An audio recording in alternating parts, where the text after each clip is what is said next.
Okay, so we're moving on to the next review video, which is dealing with economics.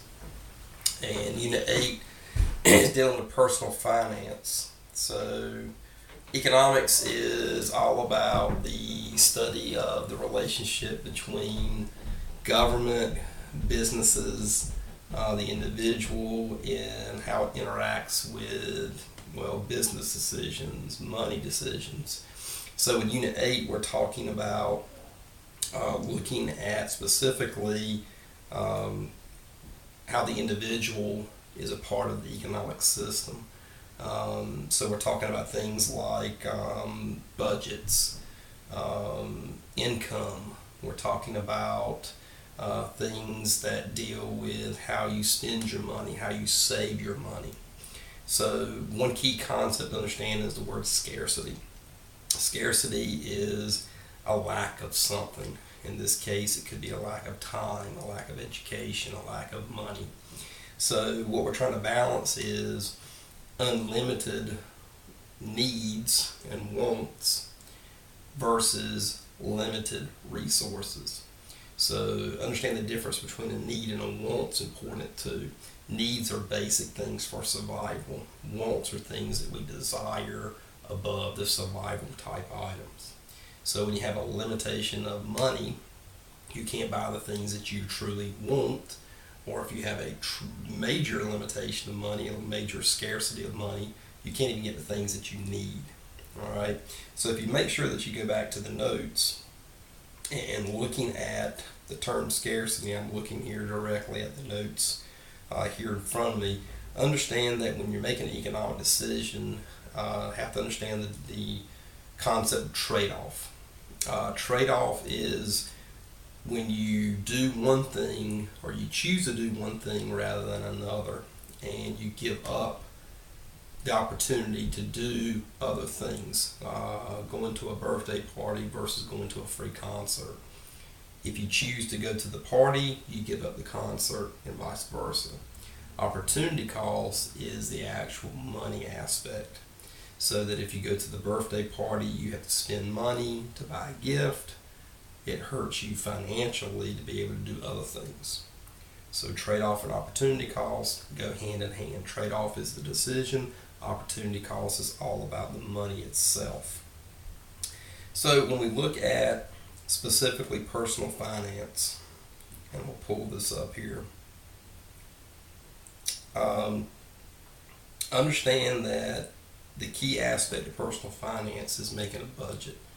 How much revenue you have coming in, which is the income that you earn from your job or from your profession once you get beyond your college degree and you get that first true professional career position versus a job, something that you may have in high school or maybe even college while you're trying to get your degree.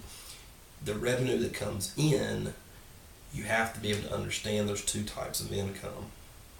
There is disposable, which is the money you have left after you pay your taxes, and then discretionary income is the money once you paid off all your bills. You bought your groceries, you paid your light bill, you paid your water bill, your cable bill, your cell phone bill, you paid for your health insurance, you paid for your car insurance, you paid your rent, you paid your mortgage. And certainly when you get straight out of college, you're going to want to rent. Getting a mortgage, buying a house straight out of college may not be the best financial decision for you. It's a good investment, but maybe you might want to wait until you get that first career position, you get established, you're making money, then you can afford to possibly buy a home. And there's a difference between salary and wage. Wage is what you earn per hour. So if you make $10 an hour, that's a wage. A salary is something that's fixed. So if you make $50,000 a year as a scientist, then that $50,000 a year has to be divided by 12 to determine how much you get paid per month, if in fact you get paid monthly. A lot of professional careers do pay either on a bi-weekly basis, maybe a weekly basis, but a lot of them pay on a monthly basis. So you have to be able to budget your money from month to month. So what you're going to do is make a list. You're going to list all the money coming in that month versus all your expenses. Ideally, what you want to have is a surplus. You want to have more money left over after you paid for all those expenses. You paid the bills, you bought your groceries, maybe you decide to go to the movies, maybe you decide to buy some new clothes. So once you pay for all the bills and all the extra costs per month, you want to have a surplus. If you see that you have a deficit, you're spending more than what you're bringing in each month, you're going into debt. Debt is bad.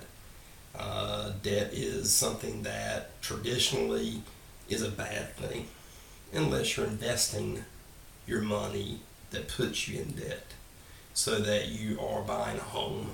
You buy a home, that's good debt, because eventually you're going to hopefully sell that home, maybe for more than what you have in it, what you paid for. The value goes up. And of course, as you pay your mortgage, the actual amount goes down of how much you owe the bank, the person you borrowed the money from, and then you'll be able to sell it for more than what you still have on the loan. Bad debt is debt that you incur that the value goes down.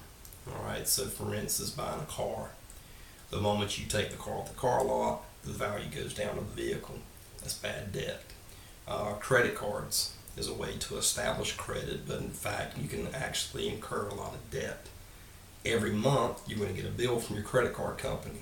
Could be the bank, could be a credit union, could be from some business like, Target, or maybe from Walmart or from Belks.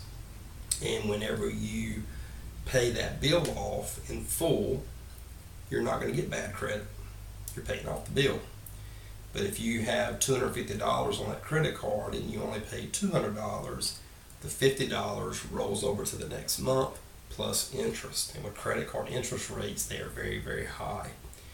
Be careful when it says 0% or less than 2%, because it's only for a short period of time. After that period of time elapses, the actual rate goes very high. A lot of credit cards can be anywhere between 10% to over 25% interest. So every time you don't pay off your credit card each month, it adds up and interest also grows. So what are some other things about personal finance? Saving your money. So you can open up a savings account with a bank or a credit union. The difference between a bank and a credit union is a bank is for anyone. It's commercial. It's for anyone that walks off the street to open up an account. A credit union is very specific. It could be for a business or it could be for state employees. State employees credit union. You have to be an actual member to actually have an account there. So you can open up a savings account, which only earns very low interest. You can certainly have a checking account. It's a way to pay your bills. You can use a check card, which the money comes directly out of your checking account anytime you use the card. You can also write checks. Now, we've already talked about how to write a check. Hopefully you remember how to do that. I don't think that's something you'll see on the final exam, but it's something you can use later in life. Always keep up with every time you write a check, so that you have something called a check register. You need to put in any time money goes into your checking account, write that number down, add it to whatever number's on the register. Any bills that you pay, subtract that amount from what's in your checking account. And certainly make sure you have an overdraft account. An overdraft account protects you from bouncing checks. You can also invest your money with a bank or a credit union. You get a certificate of deposit, and this is a way to earn interest over a period of time that is higher than a savings account. And certainly with banks, you can get a credit card. Just remember some of the drawbacks of a credit card. Credit card debt, high interest, and certainly you don't want to go into bankruptcy because of high credit card debt. Other things that you can do with your money: invest your money. Mutual funds is when you, along with several other people working with a financial advisor, give money to the advisor to invest in the stock market. You're not going to make a lot of money off of this as far as retirement, but you can do it in a very safe way by investing in the stock market or directly buy stocks yourself. And if you remember the stock market simulation, it's a way for you to remember how the process works. and you could see that you made a lot of money sometimes and you lost a lot of money with that simulation. But investing in the stock market is a way to possibly make a bigger return of investment, what you actually put into purchasing the stocks. Now, make sure that as a consumer, and a consumer is someone who is actually buying things, goods, which are tangible products, versus services, or what is being offered to you by another person, such as a car wash or getting your clothes dry cleaned. When you are making purchases, make sure that it's something that you need versus something that you necessarily want. Now, if you have money that you can afford to spend, that you don't need to pay bills or to put into savings or investing, then certainly you can buy things that are not considered a need. Make sure that you're getting the best deal. Do your research. Be a smart shopper, not someone who buys on impulse. Just because you have cash in hand doesn't mean you have to spend that cash. Certainly, it's a wiser choice to save that money. So with personal finance, it's really all about making good buying decisions and being very responsible with your money. And the key aspect of that is just understanding that you need to make a budget, and it should be done on a monthly basis. And remember, money does not grow on trees. It's something that is important that we have access to. It's something that we need to buy things. It's something that we need to pay bills with. But what we don't want to do is to make bad decisions and maintain good credit. You can do this by opening up a credit card account. Make sure you're responsible using the card. Open up an account with a bank. Get a loan. When you get a loan, you go to the bank, go to the credit union, and you purchase something, a house, a car, a boat, a motorcycle. If you pay off the loan in the time that you got the loan for, let's say it was for 4 years, and you pay it off in 4 years or less, that establishes good credit. So the point is just maintaining good credit.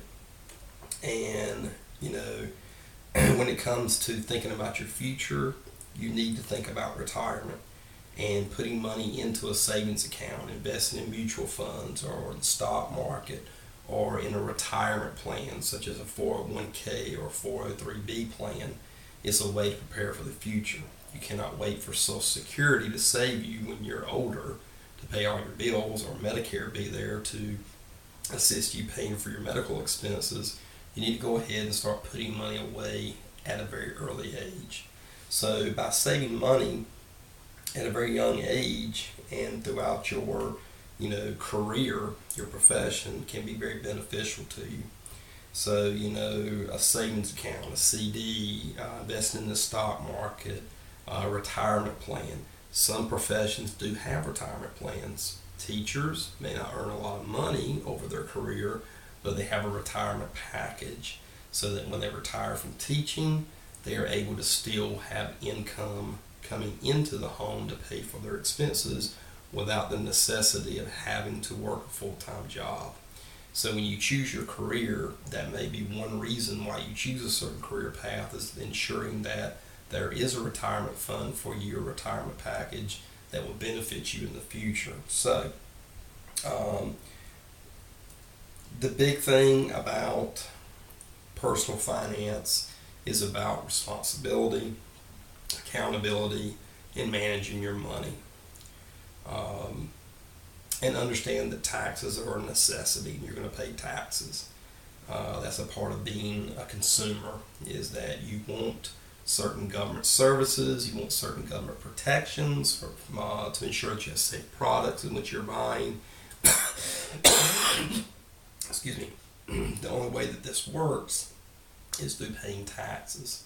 So personal finance, making good decisions, establishing good credit, limiting your debt, and investing for the future. Those are important aspects of personal finance. The last two videos that will be with this series are going to be with Unit 9, which is Microeconomics, and Unit 10, which is Macroeconomics. So until then, see you later.